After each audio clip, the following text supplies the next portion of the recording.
A globalização é um processo de integração entre os países, onde, por meio de atividades produtivas, os países interagem entre si, compartilhando suas evoluções e descobertas. De fato, esse processo não ocorreu de forma homogênea no planeta, uma vez que apresenta tanto pontos positivos quanto os pontos negativos.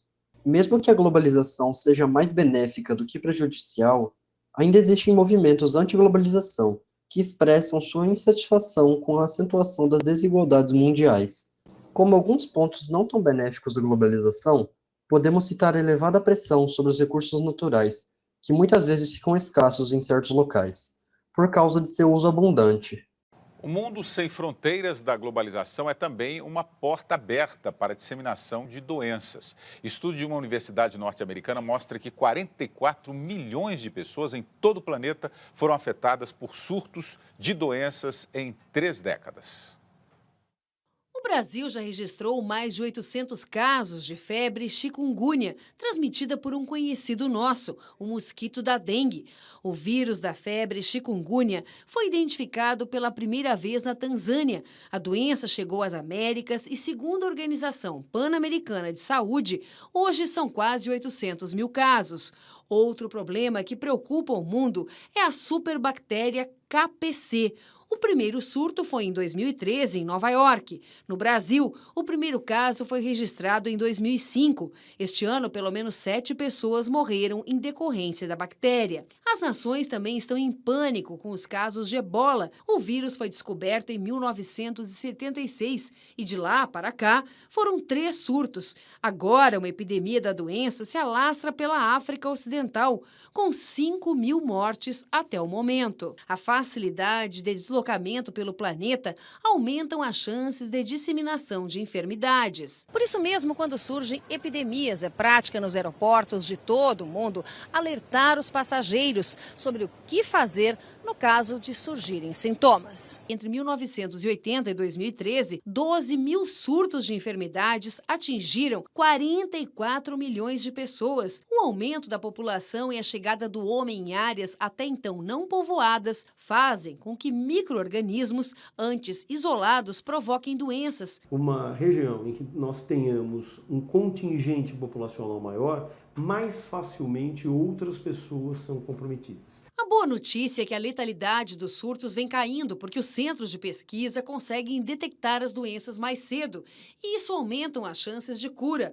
O acesso à informação e a criação de vacinas também ajudam, como aconteceu com H1N1 em 2009, quando uma pandemia pegou o mundo de surpresa. À medida que nós temos a informação para conter os pacientes, a qualidade de assistência do serviço de saúde, dando condição de sobrevida a ele, seguramente nós vamos ter um menor número de casos e uma fatalidade, ou seja, um desfecho fatal de morte muito menor. Também podemos apontar o impacto ambiental no globo, como a poluição da água, do ar e do solo, além dos desmatamentos e queimadas e poluição sonora. A primeira fase da Revolução Industrial corresponde à sua eclosão no século XVIII, limitada à Europa Ocidental e tendo a Inglaterra como precursora. Essa primeira fase representa um conjunto de mudanças no setor econômico e no setor social, possibilitado pela revolução tecnológica. A segunda fase inicia-se no final do século XIX e dura até o fim da Segunda Guerra Mundial. O aspecto mais importante dessa etapa da globalização é o crescimento do capitalismo. A terceira fase se iniciou logo após a metade do século XX.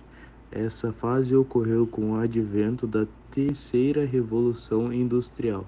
Esse período foi marcado pelo desenvolvimento de altas tecnologias em campo, como na informática e na robótica. A quarta fase é a atual fase da globalização. Ela é caracterizada pelo desenvolvimento científico em diversos campos da sociedade. A globalização econômica caracteriza a integração das cadeias produtivas, desde a fabricação até a comercialização. Algumas vantagens da globalização são o aumento da integração, o desenvolvimento de tecnologias, a elevada difusão de conhecimento e o aumento da produção de riquezas a nível mundial. Essas são algumas das vantagens.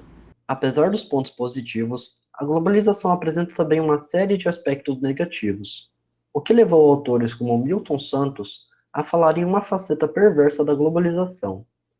Um dos seus pontos negativos é a padronização do consumo, resultante da dispersão das transnacionais por todas ou quase todas as áreas do planeta, bem como da formação de grandes conglomerados, oligonopólios, que acabam por se tornar dominantes na produção de um bem, alimento, produto de beleza, aparelho eletrônico, carro, por exemplo, ou na prestação de serviços bancários, comunicações, etc. Note-se ainda que a globalização não é um processo homogêneo e não incorpora todos os territórios da mesma forma e intensidade, em suas mais diferentes dimensões, econômica, cultural ou informacional.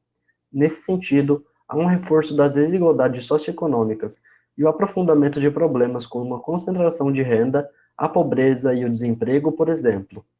Além disso, culturas já antes em uma posição hegemônica são aquelas que dos países desenvolvidos obtêm maior alcance, o que conduz a um processo de homogeneização cultural e menor protagonismo de costumes tradicionais locais. A década de 1990 marcou a internacionalização da produção agrícola brasileira, o grande ingresso de produtos estrangeiros no território e a adoção das medidas neoliberais conforme as proposições do Consenso de Washington, com maior abertura da economia nacional aos investimentos estrangeiros, e um amplo processo de privatização de empresas, até então de administração estatal. Dessa forma, podemos dizer que a integração do Brasil ao espaço econômico mundial aconteceu de maneira mais robusta, a partir do final do século XX. Internamente, entretanto, a globalização produziu e reforçou uma série de contradições socioespaciais e econômicas no território brasileiro. Da mesma maneira como o processo de globalização atingiu todas as dimensões que compõem a sociedade, os seus efeitos repercutiram de uma forma abrangente nas mais distintas escalas territoriais e esferas socioeconômicas, assim se tornando tudo o que é hoje.